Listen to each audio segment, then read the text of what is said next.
Hey guys, இந்த வீடியோவில் நம்ம இன்றைக்கி என்ன பார்க்க போகிறோன்னா, என்கிட்ட ஒரு லேப் இருக்குது. இதில் இப்போ 256 GB M.2 NVMe SSD இருக்குது. இப்போ அந்த மெமரி எனக்கு பத்தலை, அதனால் நான் இப்போ ஒரு 1 TB வாங்கியிருக்கேன். இப்போ அந்த 1 TB M.2 NVMe SSDயை இந்த லேப்பில் இன்ஸ்டால் பண்ண போகிறோம். அவங்க வீடியோக்குள்ளே போகலாம். இப்போ இந்த லேப்பில் already 256 GB M.2 NVMe SSD இருக்குது.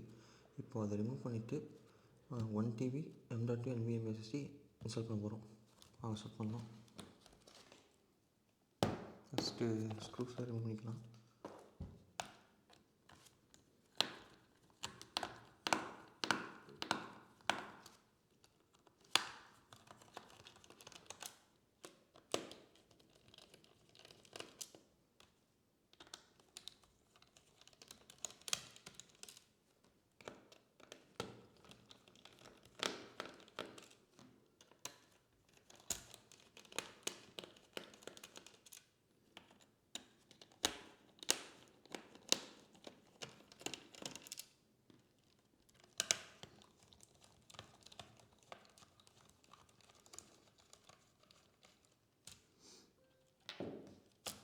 பேக் பேன் எடுத்துக்கலாம்.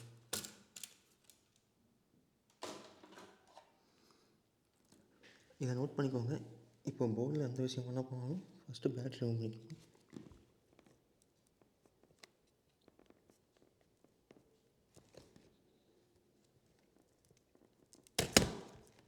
பேட்ரி ரிமூவ் பண்ணியாச்சு.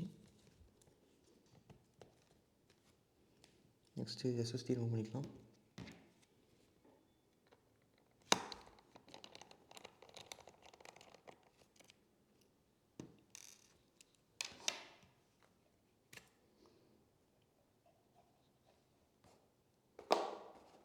இப்போ நம்ம புதுசாக வாங்கினா 1 TB SSD இன்ஸ்டால் பண்ணிக்கலாம்.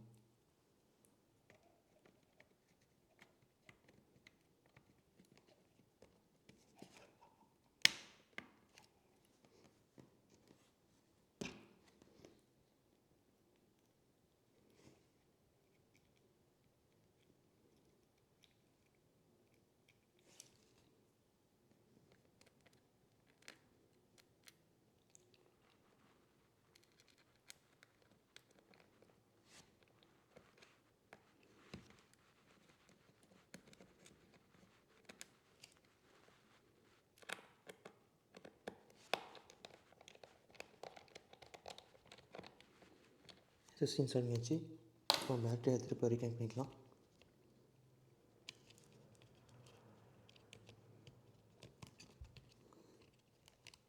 பேட்டரி கனெக்ட் பண்ணியாச்சு.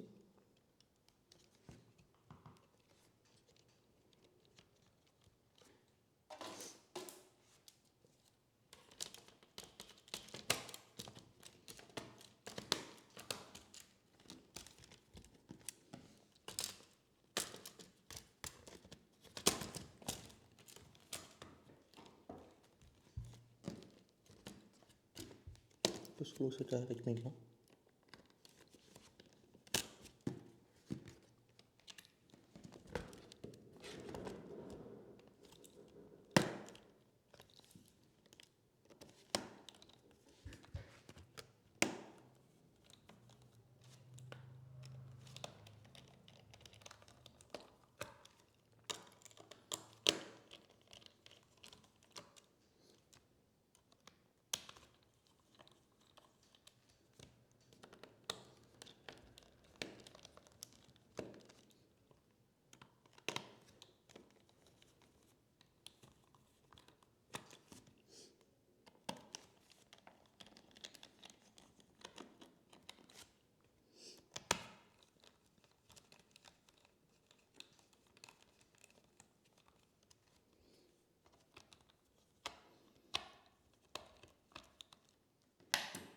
ஸ்க்ரூஸ் டைப் பண்ணியாச்சு. அவ்வளோதான், SSD இன்ஸ்டாலேஷன் போகும். ஆனால் இந்த SSD OS ஒன்றும் போடல. நான் OS எப்படி போடுறது நெக்ஸ்ட் வீடியோவில் பார்க்கலாம். தேங்க்யூ. இப்போது SSD அப்கிரேட் வந்து கம்ப்ளீட் பண்ணியாச்சு. இப்போ நம்மக்கிட்ட ஒரு 256 GB SSD ஃப்ரீயாக இருக்குது. இப்போது இதை என்ன பண்ணலான்னா, இப்போது நம்மக்கிட்ட இன்னொரு லேப் இருக்கலாம். அப்படி இருக்கும் பட்சத்தில் நம்ம அதில் SSD ஏதாவது ப்ராப்ளம் ஆகுது அப்படிங்கும்போது நம்ம இதை இன்ஸ்டால் பண்ணிக்கலாம். அப்படி இல்லைன்னா இந்த மாதிரி SSD கேஸ் நிறைய ஆன்லைனில் இருக்குது. நம்ம இதை வாங்கி நம்ம இதை இன்ஸ்டால் பண்ணிக்கலாம். இதை இன்ஸ்டால் பண்ணி நம்ம எக்ஸ்டர்னல் ட்ரைவாக யூஸ் பண்ணிக்கலாம். தேங்க்யூ.